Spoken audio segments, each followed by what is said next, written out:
Second question would be, in terms of a discount rate, do you feel it's appropriate to use your cost of capital or the current risk-free rate? Question about a discount rate. When you talk about our cost of capital, that's worth bringing up because Charlie and I don't have the faintest idea what our cost of capital is at Berkshire, and we think the whole concept is a little crazy, frankly. But it's something that's taught in the business schools, and you have to be able to answer the questions or you don't get out of business school.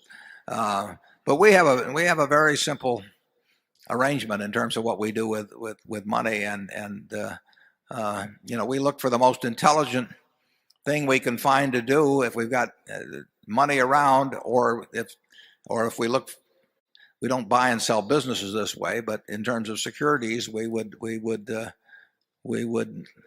if we find something that's at 50% of value and we own something else at 90% of value, we might very well move from one to another.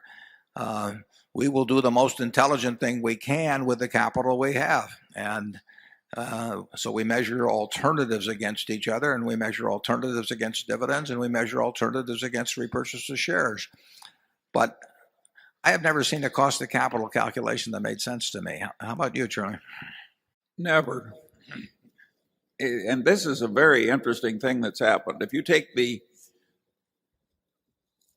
most powerful freshman text in economics, which is by Mankiw of Harvard, and he says on practically the first page that intelligent people make their decisions based on opportunity cost. In other words, it's your alternatives that are competing for the use of your time or money that matter in judging whether you take action or not.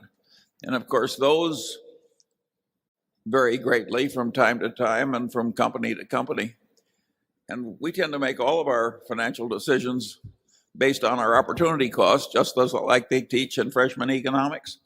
Yeah. And the rest of the world has gone off on some crazy kick where they can create a standard formula, and that's cost. They even get a cost of equity capital for some business that's old and filthy rich.